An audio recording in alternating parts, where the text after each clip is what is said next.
What's up, Scoops? So today we're going to be doing a list, and I know that this is a crime channel, so therefore it's not an ordinary list. The kind of list I'm going to be talking about today is a list of people who died while performing. Only because I was talking to my mom and she was like, how long do you think you could possibly have as years as an actor? And I was like, you can literally act until you die. In fact, people have died on stage. And since she didn't believe me, we're making this video. This is a list of 12 different people. They're kind of in groups, but other than their grouping are in no specific order. Number 12 is Karl Vollander. He was a German daredevil, and he used to walk between buildings on a tightrope. However, at the age of 73 in 1978, he was passing between the two towers of a Puerto Rican hotel.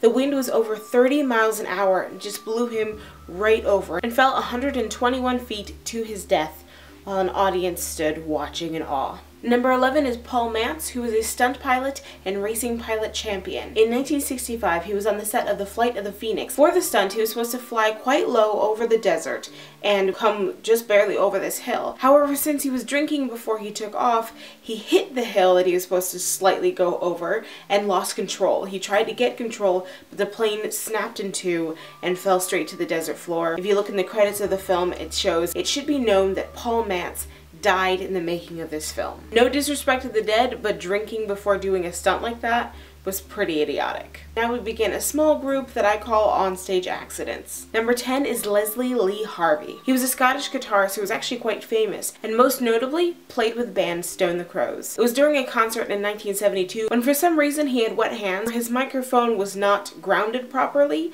and as soon as he touched it, it electrocuted him, and the shock killed him in front of an audience of thousands. Now, number 9, I'm pretty sure everyone knows. It's Brandon Lee, the son of martial arts legend Bruce Lee, who quite famously died on the set of The Crow. Now, although there have been like hundreds of inquiries into what exactly happened on that day, no one is 100% sure, but I can tell you how it was supposed to go. Brandon Lee is supposed to walk into the scene and see his character's girlfriend being beaten and raped, and then one of the thugs is supposed to pick up a gun and shoot it at him. Apparently, there were a lot of different people who were touching the gun, and for some reason, although the gun was shooting blanks, it had enough primer in it to shoot out the gun cartridge as well. And it was not going as fast as a regular bullet, but since it was at such close range, it went straight through him and lodged in his spinal cord. They called the ambulance, but he died on the way to the hospital. They did still try for about 6 hours to revive him, but it just didn't work. Number 8 is Owen Hart. Owen Hart was a Canadian wrestler who was very famous, held multiple titles during his career, and during a fight in 1999 they were going to do a huge fanfare opening and lower him down from the ceiling wearing a harness. However, his harness malfunctioned and released him way too soon. So while he was still 78 feet above the stage, his harness released and he fell to his death in front of an arena full of people, as well as all the people who had been paying for pay-per-view at home. If you're a fan of rock music, then you probably already know about Dimebag Darrell. Dimebag Darrell, whose real name was Darrell Lance Abbott, was a famous guitarist, most famous for being a founding member of both Pantera and Damageplan. During a 2004 performance with Damageplan, he was shot 5 times by an ex-Marine who was in the audience. The ex-Marine also shot 3 other people, 2 of them having been the people who tried to stop him from continuously shooting Abbott, and the last one being an audience member who attempted to help Abbott by giving him CPR. To this day, no one has any clue why that Marine needed to shoot Abbott. There's been speculation that maybe the Marine wrote a song that Abbott stole. There's speculation that he was just completely psychotic. No one knows to this day why Dimebag Darrell had to die in that guy's mind on that day.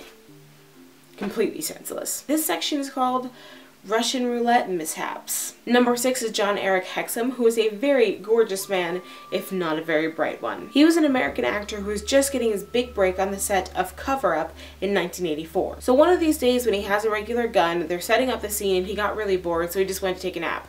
When he woke up, they were still setting the scene, so he said, oh, you know what I'm gonna do? I'm gonna play some Russian roulette with this gun full of blanks. However, he didn't know that the blanks that they used use a little piece of paper wadding that keeps the gunpowder in the shell. So when he went to put the gun up to his head, he literally said, let's see if I've got one for me, and pulled the trigger. The paper wadding, though not an actual bullet, was so close to his head that it literally punched a hole in his skull.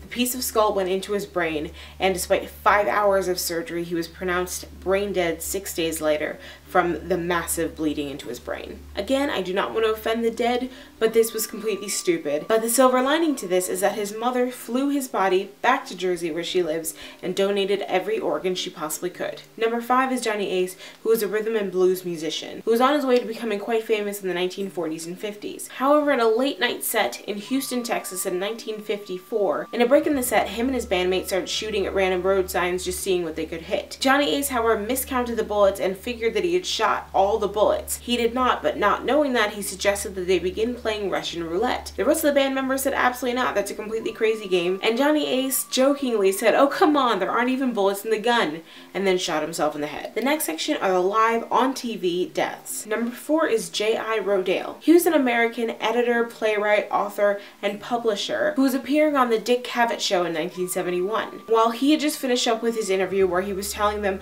how healthy he was and he was probably going to live to be 100, then he scooted over for the other guy to have his interview. In the middle of that interview, he dropped his head and let out a snoring sound. The audience laughed, thinking that he had fallen asleep, and the camera zoomed in on his face, and then the other guy who was being interviewed said, this looks bad. And it took 2 interns running on stage in an attempt to revive him to make them realize that yes, he was in fact dead, and had just died on national TV. Number 3 is Eric Morecambe. He's an English comedian who was really quite famous in the 80s, and in 1984 he was performing at the Roses Theater. At the end of the show, everybody bowed, and they kept calling him back to the stage to bow. The 6th time he said, "That's the lot," and then he walked off stage while everyone applauded and laughed. As soon as he hit the curtains, he said, "Well, it's a good thing that's over," and immediately collapsed. He was pronounced dead at 4 a.m. the following morning. The prevailing theory is that somewhere in the middle of those 6 curtain calls, he had a massive heart attack. Not massive enough for him to really think something was wrong, but massive enough to kill him. Number 2 is Edith Webster. In 1986, Edith Webster was performing the part of the grandmother in the production of The Drunkard, a part she'd done 1,000 times before. She's a whole bunch of songs,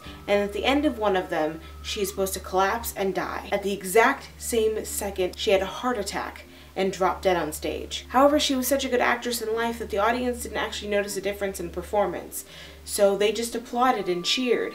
And then stagehands were running on stage asking if there was a doctor in the house. They all thought it was just part of the show when in fact Edith had died right in front of them. And now we're finally at number 1, Tommy Cooper. Tommy Cooper was a British-born prop comedian and magician who was very famous by the point in 1984 when he was doing a live presentation. He seemed lethargic through the entire performance when all of a sudden he just kind of fell over. However, since he was a comedian, everyone took it to be a joke and was laughing their heads off. Then when he let out a snoring sound, they laughed even harder. Then all of a sudden the stagehands on the side realized this is not a joke, something's really wrong, and they pulled the curtain in front. Problem was, he was live on TV at that point when millions of people saw him die. The reason why this video is my number 1 is because there's actually a video of it on YouTube. It absolutely should not be there, and I should not even know about it, except a friend of mine happened upon it while she was like YouTube surfing, and she saw this video and she was like, this is completely insane. She felt the need to share it with someone, and she chose me.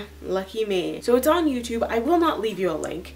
If you want to find it, go ahead, but I'm not going to leave you a link to watch somebody die. I wish it wasn't in my eyeballs. I'm not going to put it in other people's. I'm pretty sure it's flagged, so if you're under 18 or whatever it is, you may not be able to watch it. I don't think anyone should. It's definitely at the top of this list of unfortunate situations that happened while people were performing. Now on to other business. I've only gotten 2 punishment suggestions, so I'm going to do this one by ND Spencer 07 and do 5 more days. However, I will take Sunday off before restarting it because I do need to have 1 day by myself in 36 apparent days. So that's going to be my punishment, 5 more days of meanness.